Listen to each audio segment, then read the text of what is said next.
do it. Okay, Eliza here. I'm going to demonstrate brush lowercase brush script. Like in the title of my book here, just the lowercase part. This is Brush Lettering by Eliza Schulte and Marilyn Reeves.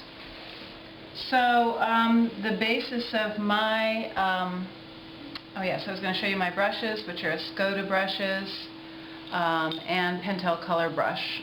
This is my favorite brush to use for commercial work. It's really snappy and ready to use as cartridge brush. And these are sable brushes and gouache.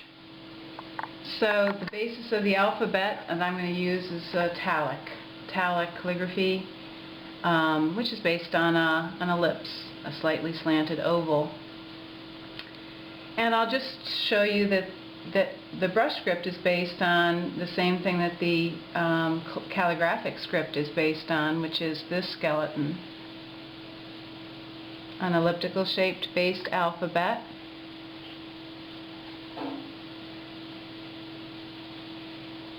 I'll just show you a few of the sample characteristic letters.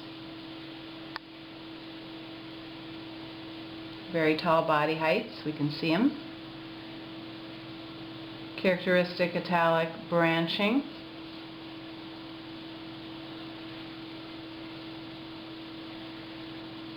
Branching at that halfway point for all these bold letters, and the R, and the A, and the U, etc.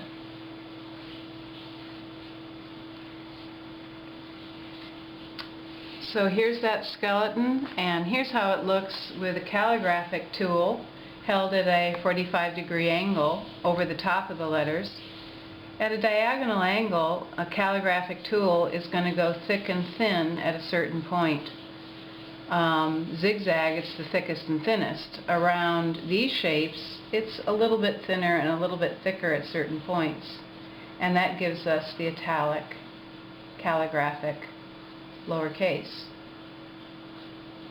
So I'm going to go right over the skeleton of the letters to show you how those thicks and thins fall in at 45 degrees.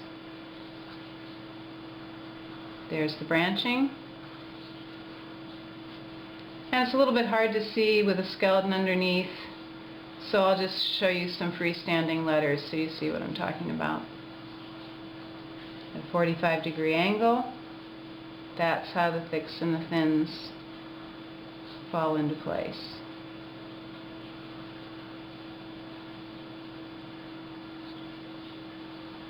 Now the brush is kind of a different dynamic. I'm picking up a sable brush with gouache.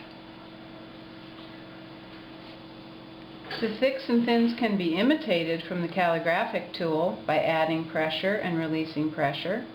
There's the zig and the zag like above. But I can also, with the same tool, have the thick and the thin marks be exactly the opposite. This gives you a lot of freedom, but it's also frustrating to get under control when you're first doing it. But I know my basic shape, so I'm going to imitate that shape and put the thicks and thins where I know they need to fall, putting pressure on the side of the tool. Vertical strokes are thicker, hairlines and connective strokes are thinner.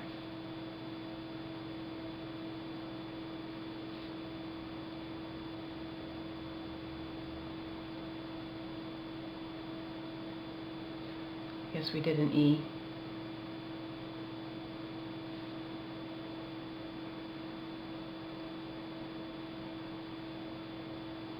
This takes a little bit of practice.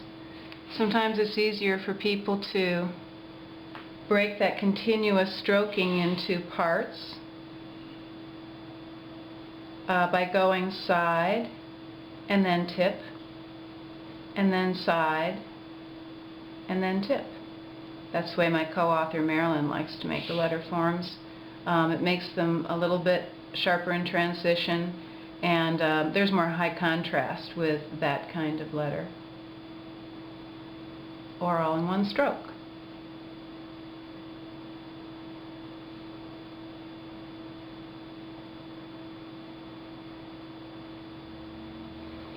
Now a letter like R, this is more of a Roman-based humanist R, but you can borrow from the script and make this kind of R, like a copperplate script, Spencerian script, and that's a lot easier to do with the brush.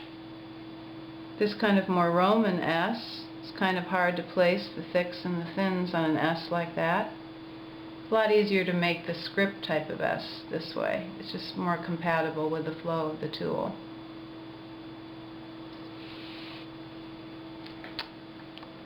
Now once you get a little bit used to working with the pointed brush, you can work more from the tip of the tool, and the tip of the tool gives you a lot more motion and flexibility. You get more control from the side and more motion and flourish from working on the tip. So you can start to add a lot of active movement while you're making the letter forms once you're on the tip of the tool.